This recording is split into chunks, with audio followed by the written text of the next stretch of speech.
Rahab asked me on a WhatsApp text to give a list of possible future presidents in Kenya. And in this video, I intend to do just that. And so with no further ado, let's get after it. Coming in at number 4 is a duo of Babu Owino and Ndindi Nyoro. As of right now, I don't know which of the two to put ahead of the other, so I think they just occupy the same space. They are both young, they are both ambitious. The only difference between them is profession. One is leaning more towards the legal side, one is leaning more towards the financial side. Now, of course, the people would always appreciate a financial, competent president, but based on the way we have seen the constitution being mutilated by this current cabal, a president who understands the law and respects the law will also be appreciated. So these two, the only thing against them is age. That is it. If they go for president now, not too many people will prefer them over the other options like Kalonzo and so on and so forth. But in due time, it's a matter of time. I don't know which of the two, whether it is Babu or whether it is Nyoro, but in due time, after wale wako mbele wameondoka, one of them will very likely become president in this republic.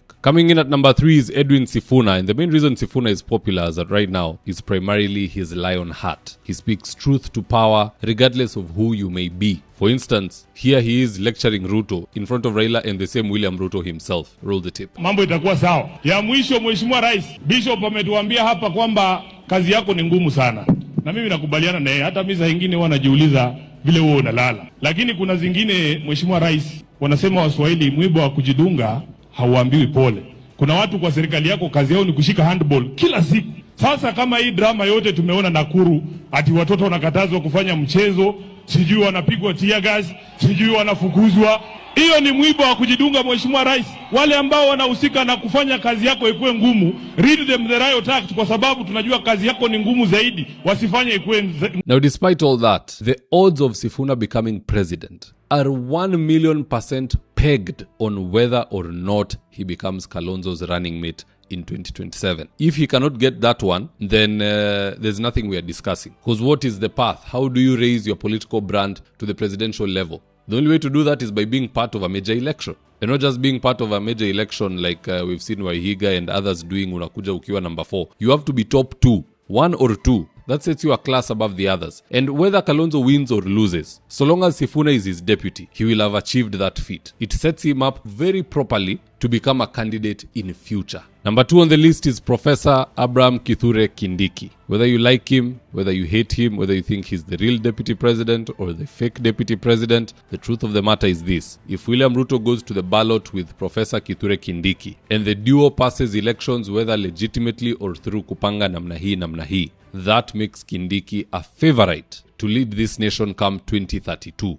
When Ruto will have finished his second. I hope we don't come to that. But if it does, Kindiki will be the favorite to succeed William Samoei Ruto, because he'll have the system at his disposal. Somebody who sits at the National Security Council, someone who by that time will have overseen the appointment of provincial commissioners, regional commanders, generals, and all these other things. He'll have allies in each and every single docket you can imagine, including the IBC. The current one, the contract is 6 years. Then the next one will be selected. So for now, I don't take Kindiki seriously until such a time that Ruto retains him as his deputy president and the duo goes on to win the upcoming elections. And we all hope that never happens in this country. We'd rather they both go home. Kindiki si mbaya, anaweza rudi ajaribu peke yake, lakini we cannot suffer another term of William Samoei Ruto for the sake of Kindiki becoming president in 2032. No, that is poor mathematics. Top of the pile is Kalonzo Musyoka. Unlike Babu and Ndindi Nyoro, Kalonzo does not have to do any waiting. This is the right time for him. He's 72 years. He has deputized Raila already, which Sifuna has never done. Sifuna has never deputized anybody or been a candidate anywhere. He's not playing second fiddle like Kindiki. Kindiki has to wait for William Ruto to exit for him to now go for the seat. Kalonzo has no stumbling blocks. The distance between Kalonzo and the presidency ni wizi ya William Samoei Ruto na mapepo ya nusu mkate. Any of those two can take him home. But if he is as wise as a serpent, na wengine wakipanga namna hii, anapanga namna hii. Wengine wakiitisha kura, anaitisha kura zaidi. Wengine wakidanganya wa Kenya, anatembea na wa Kenya na anasikiza interest zao. He could very easily be the next president of this republic. This is not a project 2032. This is not a project 2037 or 42. This is a project 2027. Jamaa amekomaa, miaka imekubali, watu wamekubali na wamechoka na yule ambaye ako saizi. So it is now or never for Kalonzo Musyoka. On this entire list, which is about future presidents, for Kalonzo Musyoka, his presidency can start next year. It's in God's hands. Afanye yake, the rest is in God's hands. So Rahab, that's the list. I believe I've covered every possible future president. Kukitokea mtu out of the blue akuje to disrupt the matrix, so be it. Life is very interesting. More so politics. A day in politics is like 1,000 years. But be that as it may, guys, that's just my opinion. Do drop me your comment section below and I'll do best to read them and give you a response. And with that, here today's ads of the day. If you're still managing rentals using notebooks and caretakers, see how Joel Karangu Miner switched to a system that runs his 76 units automatically. Every month, caretakers traveled to his office with handwritten records. Balancing the math took hours. Payments never merged and tenants never got receipts. Then Joel switched to Bomahat, Kenya's award-winning property management software. Now payments update automatically, receipts go out via SMS, and every report is just one click away. He now runs all 76 units from his phone.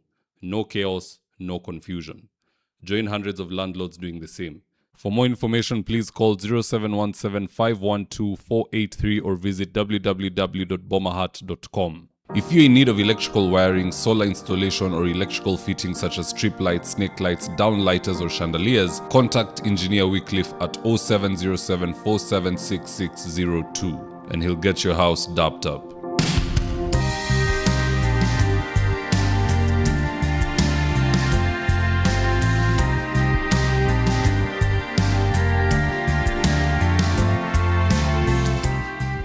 If you're here for the first time, please go on and hit the subscribe button. And if you're watching for a different platform, just head on over to YouTube, search for David Wafula. Hit the subscribe button, you're going to be getting a ton of content of this nature. If politics is something you're passionate about, this is definitely the one channel that you really need to subscribe to.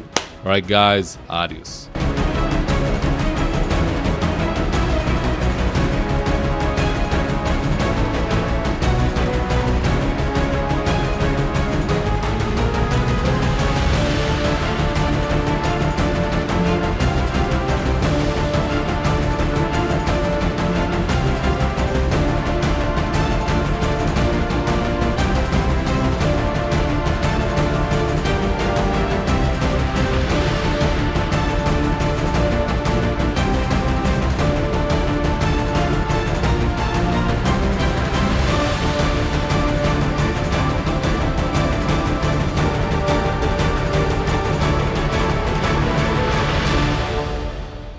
Thank you for choosing David Wafula as your primary news platform.